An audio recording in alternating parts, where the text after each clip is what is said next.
Gunung seringkali dijadikan tempat yang sakral bagi masyarakat Indonesia. Tidak jarang asal-usul terbentuknya maupun berbagai penampakan alam di sekitarnya dikaitkan dengan kejadian mistis.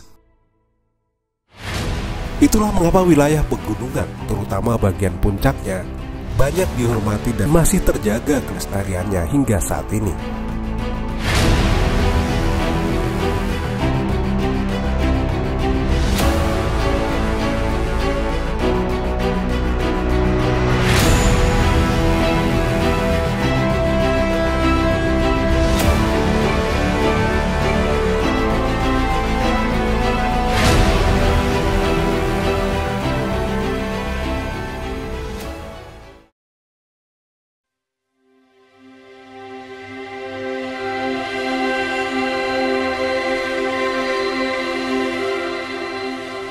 Asal-usul gunung penuh misteri, Gunung Sinabung.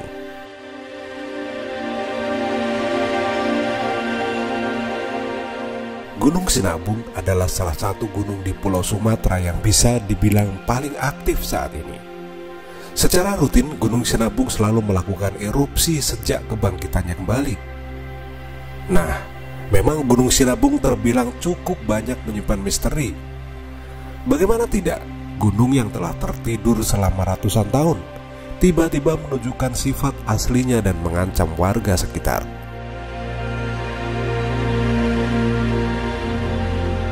Menurut beberapa penuturan warga yang menjadi saksi kebangkitan Gunung Sinabung, mereka dihantui rasa khawatir serta bingung.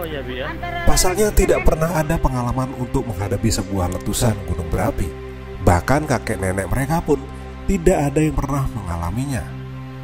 Harus kepada siapa mereka meminta kejelasan? Gunung Sinabung terletak di Provinsi Sumatera Utara. Tepatnya gunung ini termasuk dalam wilayah administratif Kabupaten Karo.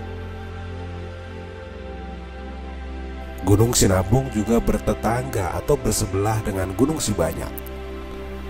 Keduanya merupakan gunung berapi aktif di Provinsi Sumatera Utara.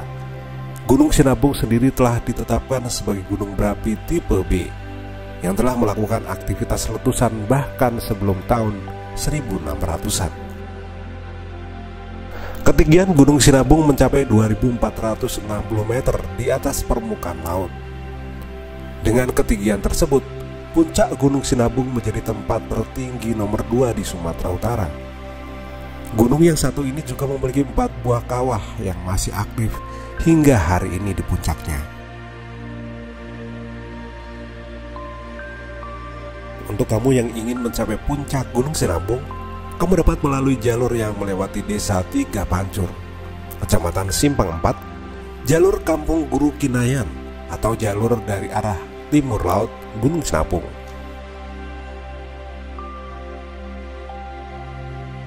Sejarah. Melansir dari website Badan Geologi milik Kementerian Energi dan Sumber Daya Mineral (GSDM), sejarah kegiatan Gunung Sinabung tidak banyak diketahui dalam catatan maupun literatur. Letusan yang pertama kali tercatat adalah yang terjadi kira-kira sebelum tahun 1600-an. Setelah itu terjadi kembali letusan kecil pada tahun 1912, dan yang mengawali runtutan letusan setiap tahun yaitu letusan tahun 2010. Letusan tahun 2010 terbilang cukup menarik untuk diperhatikan. Pasalnya letusan tersebut seakan menandakan bangunnya sebuah gunung berapi aktif yang telah tertidur selama kurang lebih 400 tahun. Semenjak letusan Sinabung pada tahun 2010, letusan-letusan terus terjadi secara berurutan dari tahun ke tahun hingga yang terakhir pada Februari 2018. Secara geologis, Gunung Sinabung adalah salah satu gunung yang terbentuk dari interaksi lempeng India dan lempeng Australia dengan lempeng Sunda. Cara pembentukan ini serupa dengan jajaran gunung-gunung lain di Pulau Sumatera termasuk Gunung Toba. Lempeng Australia dan India mengalami subduksi atau merosok ke bawah lempeng Sunda. Akibat dari subduksi tersebut terbentuklah palung laut yang memanjang di sebelah barat Pulau Sumatera. Selain itu, proses alam tersebut juga menghasilkan pegunungan bukit barisan, di mana salah satunya adalah Gunung Sinabung. menurut penuturan tertua masyarakat Karo, penghuni wilayah sekitar Gunung Sinabung, tidak ada arti khusus dari dipilihnya nama Sinabung. Warga sekitar biasa menyebut gunung yang satu ini dengan sebutan Deleng Sinabung.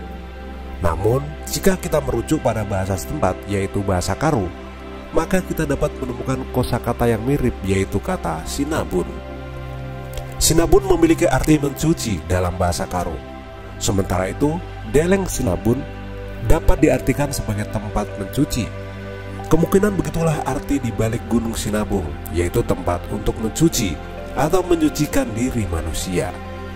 Sementara itu, di kaki Gunung Sinabung terdapat sebuah danau bernama Lau Kawar. Danau ini dipercaya oleh masyarakat sekitar sebagai tempat untuk menyucikan diri.